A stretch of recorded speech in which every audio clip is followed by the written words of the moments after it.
brought to you by Palvi Agrico. आता शेतीसाठी जे काही लागणार ते घरपोच मिळणार, तेही मोबाईलच्या एका क्लिकवर.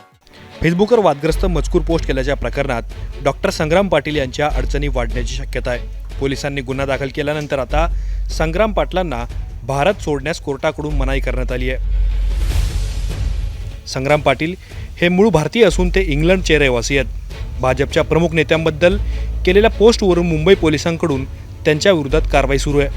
परंतु हे सगळं सुरू असताना संग्राम पाटील यांनी मुंबई उच्च न्यायालयाला एक कळकळीची विनंती केल्याची माहिती समोर आली आहे. संग्राम पाटील यांनी दाखल केलेल्या याचिकेत या प्रकरणाची सुनावणी लवकरात लवकर घेण्याची विनंती करण्यात आली आहे. UK स्थित नोकरी धोक्यात आल्याचंही संग्राम पाटलांनी कोर्टाला सांगितलं. यानंतर वेळ कमी असल्याने याचिका सुनावणीसाठी येऊ शकली नाही.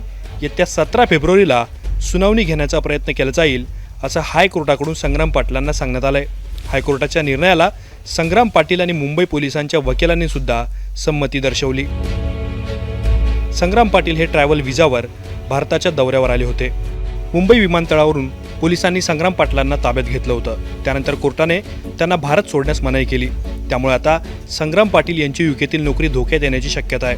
या प्रकरणात 17 फेब्रुवारीला हायकोर्टात नेमकं काय घडणार याकडे सर्वांचं लक्ष लागलं आहे. ब्युरो रिपोर्ट, मुंबई तक.